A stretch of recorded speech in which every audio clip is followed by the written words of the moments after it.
Difficult starting, and these are the fourth code, and it's reporting about the exhaust position sensor circuit. So I'll check the exhaust position sensor, then I'll see what I can do about it. But before that, I'll do a little research on the wiring and check and see what I can measure or how they are connected. So I'll do that and check how everything is going. So with my OEM diagram, I'll go and check on the cam sensor and see if all the voltages are right. Then from there I'll scope it. But first, before I'll do anything, I have to check on it. So you can see the camshaft position sensor exhaust, which one is ground, two is ground, which is the middle pin, and the one is the 5-volt reference, and this is the sensor controlled side, which is 3. So that one is the ground is black and gray. Then the green and brown, the green and gray is the 5-volt. Then the violet and black is the sensor. So now what I'll do is the sensor signal. So what I'll do is I'll check this one also, so that I can test both of them. So this one too has the same thing. This one is gray and blue for the 5-volt, which is pin 1. So I'll go and check, and let me see the pin that both of them are on.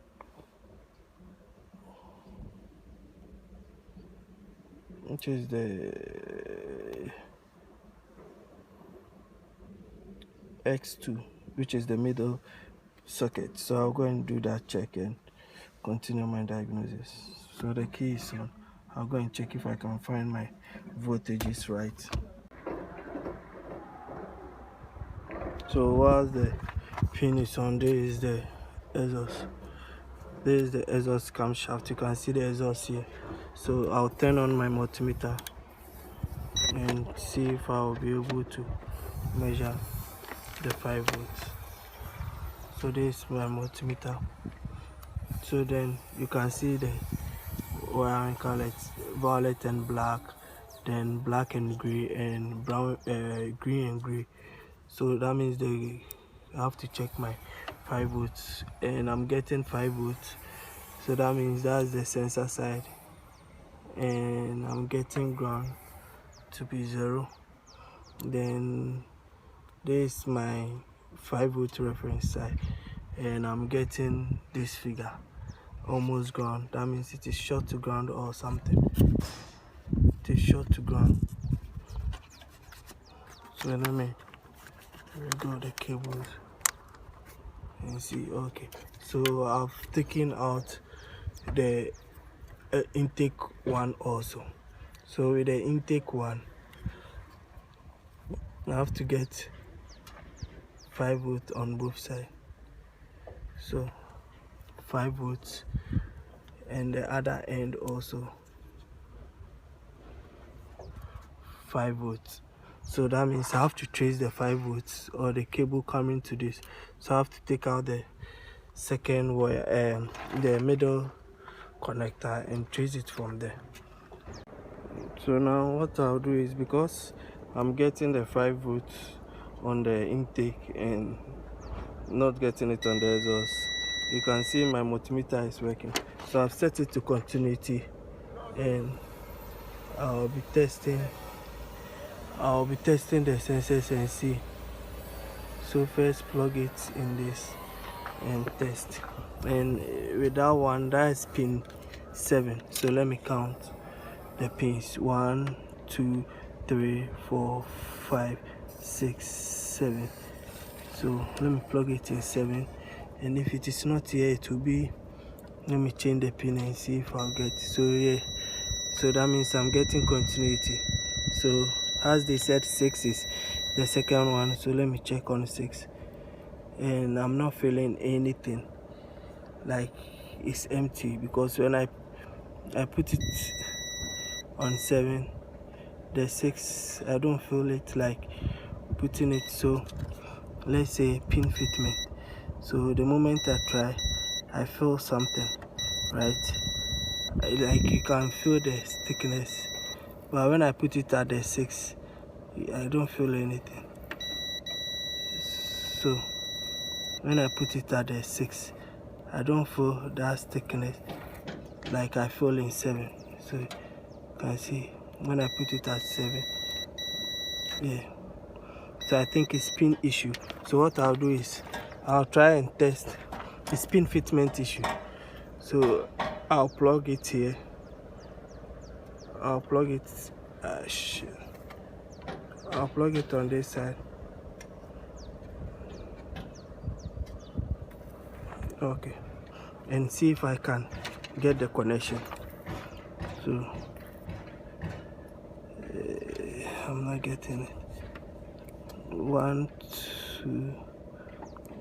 2 3 4 5 6. So you can see I'm getting it, but I feel it is pin fitment issue. So I'll check it and get back to you.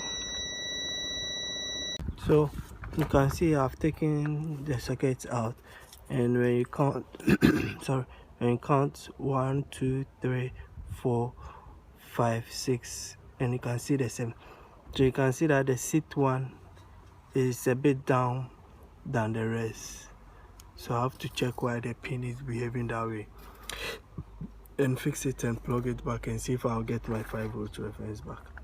Okay, so now after fixing the pin fitment, I'll measure the voltage again and see the exact voltage that I'll be getting.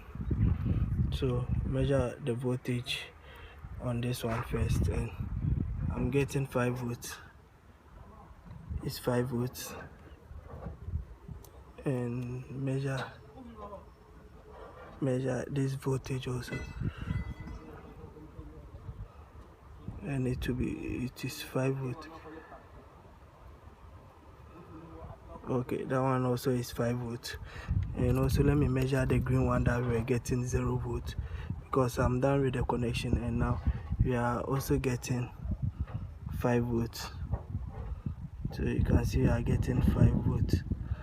Okay, and let's measure the next one, and we are also getting 5 volts on that one.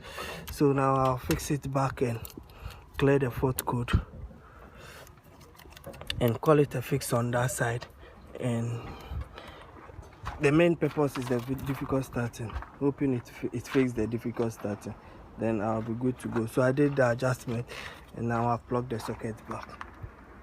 So now let me plug everything back and start the vehicle now. What I'll do is I'll erase all the fault code. I'll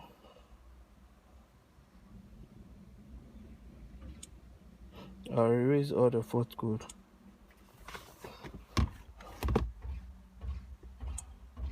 and cycle the ignition. So now I don't have the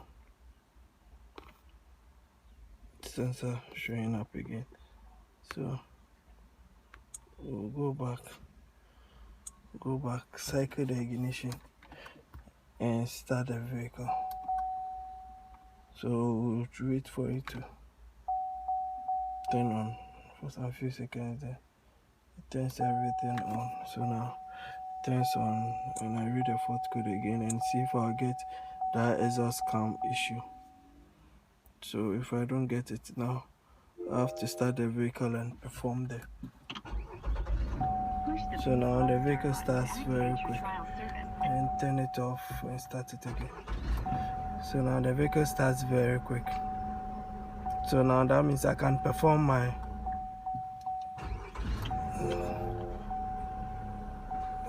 so that means this car depends on the exhaust and crank to start mostly. So now the problem is solved, and thank God we are done with it. So let me go back and scan it again. Push the blue OnStar button to activate your trial service and discontinue this announcement. And now I'm good to go. So now I'm good to go to do the relearn. Then maybe we check the other ones also. I'm able to turn on the key, and I'm going to erase the fourth code. And now there shouldn't be any. Push the blue OnStar button to activate your trial service and discontinue this announcement. So the rest I'll be checking it also and see what are the issue. But for now I'm done with the reason why I was called the difficult starting, and I'll fix it. Thank you for watching. Subscribe to my channel for more videos.